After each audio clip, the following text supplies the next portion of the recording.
Hi everyone, welcome to my channel. My name is Teresa McKelvey and today we're in the craft room talking about how to charge for your crochet project. So you're a beginner, you're a newbie, you're loving your craft, you're enjoying doing crochet, you're putting your pictures all on Facebook and Instagram, and all of a sudden you start getting messages from friends and family. Hey, I want one. How much would you charge me? Oh, hey, I have a baby. I need 3 baby blankets. How much would you charge me? Hey, I love that hat, that scarf. How much would you charge me to make that? So that happened to me. And it's flattering. It is amazing. It is part of the joy of crafting is to share it with others. And when you, or you gift someone a blanket and everybody says, oh, I want one. I mean, that is the best feeling. It's such validation because you get, it's like threefold. You know, you get the joy of making the craft, you got the joy of giving it, and then you have the joy of people wanting more of your work. But it can also be confusing to know how to deal with that, to how to charge or how not to charge or how to do. So I've come up with I think five things that worked for me in dealing with figuring out how to charge for my crochet items. The first one is look on Raverly and Etsy. That is a great place to go to and see other people who have made similar or like items and that they are selling them already. So you could kind of get on Etsy and say, okay, well, how much is, this type of cowl or this type of baby blanket? How much is it going for? And so, because those are handmade items on there usually. So that's a good place to go and kind of get an idea of the dollar amount that you should charge. The second one is that tip that I like to do is I like to offer friends and family a choice to, if they want to purchase the yarn for me, because that's half the cost.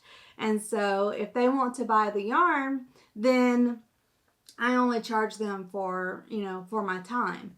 So I think that's a really good way to help them kind of see and partake in it too, because then you don't have the worry about did I get the color that they really wanted or the texture they really wanted. And I always tell people here's how many skeins of yarn I need was typical, and then I add one more just for a buffer, for just in case something doesn't go right.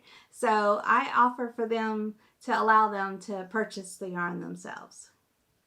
Number 3 tip that I have for you is to add in your price of your yarn if you're purchasing it yourself, plus the time, plus your time. You have to value your time, your art. It is a handmade item, and they understand that. They get that. They know the amount of effort that it takes. Yes, they could go down to the store and buy a really cheap blanket, but that's not what they want. They want something that you have handcrafted and taken the time to make that's one of a kind, it's original, because every blanket you do, even if you use the same yarn, the same colors, will be different because you just do your stitches different according to, what movement you make. And so they do have their own little unique personalities. And so your friends and family who are asking you to make something for them, they value that. They value the uniqueness. So don't cheapen that. Definitely put that in there because your time is valuable and what you're doing matters to them, or they wouldn't have asked you to do it.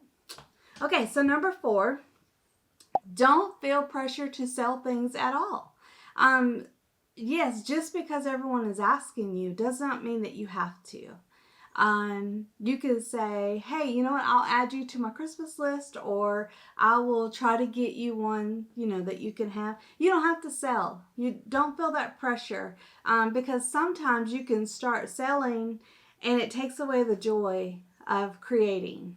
And so you just be honest with them and just say, I'd love to make you one and I'll put you on my list the next time I'm doing, and I'll see if I can get one, but I don't really want to sell.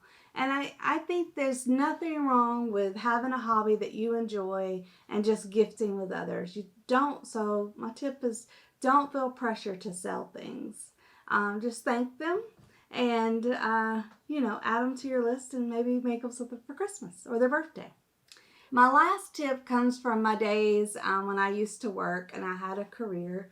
And now I stay at home, so I don't have a career. But I used to work, in the past, I've worked at domestic violence shelters and I've worked for the Salvation Army. So I know how much a blanket, a hat, a scarf can mean to people. And so I would say if you're going to start charging for your projects, maybe create a program where you buy one, donate one. And so you ask the person, hey, I'm making, 3 hats for your family and I'm going to make 3 more and donate them to my local shelter or my local Salvation Army.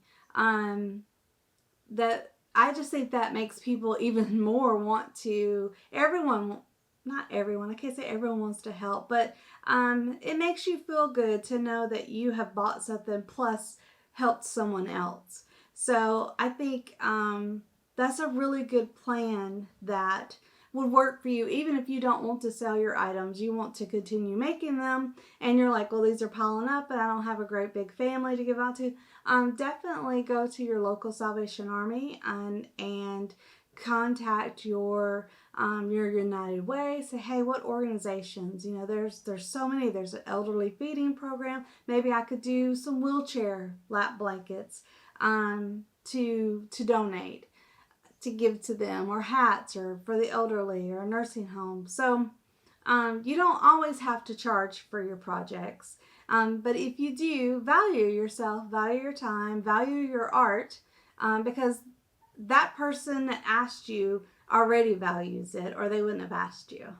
So those are my 5 quick tips for how to deal with charging for your crochet projects. I hope that it helped you. I hope that you have a great day, and I will see you in the next video. Bye!